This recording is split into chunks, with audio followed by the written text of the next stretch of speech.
મને positive story ક્યાંથી મળે છે એવું ઘણા બધા લોકો મને વારંવાર પૂછે છે. મિત્રો, મેં અત્યાર સુધી 1000થી પણ વધારે પોઝિટિવ સ્ટોરી લખી છે. સમાજમાં પોઝિટિવિટી ખૂબ છે. આ સમાજ ખરેખર સારા લોકોથી ભરેલો છે. ભલે આપણને એવું લાગતું હોય કે ખરાબ લોકોની સંખ્યા વધી ગઈ છે, સ્વાર્થી લોકો હવે વધી ગયા છે અને બધું સડી ગયું છે અને બગડી ગયું છે, ને એ વાત સાચી નથી.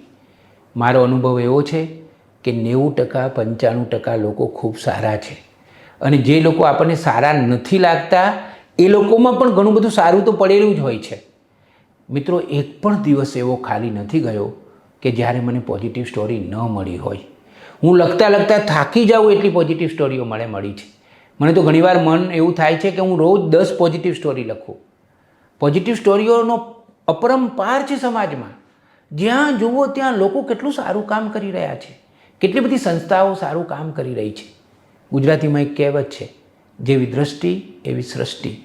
જો આપણે આપણી આંખોમાં પોઝિટિવિટી રાખીએ, સારપ રાખીએ, હકારાત્મકતા રાખીએ તો આ સમાજમાં ઘણું બધું સારું છે જ.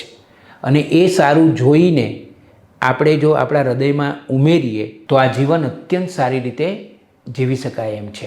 અને તેથી જ તમને કહું છું કે પોઝિટિવ બાબતોને જોતા શીખીએ, પોઝિટિવ બાબતોને વાંચતા પણ શીખીએ. તમે જો પોઝિટિવ સ્ટોરીઝ શ્રેણીના મારા 10 પુસ્તકો હજી સુધી ન વાંચ્યા હોય તો તમને વિનંતી કરું છું કે હજી પણ એ પુસ્તકો મળે છે અને 50% ડિસ્કાઉન્ટ સાથે મળે છે. 3600 રૂપિયાના પુસ્તકો છે, પરંતુ અમે 50% ડિસ્કાઉન્ટમાં માત્ર 1800 રૂપિયામાં ઘેર બેઠા પહોંચાડી રહ્યા છીએ.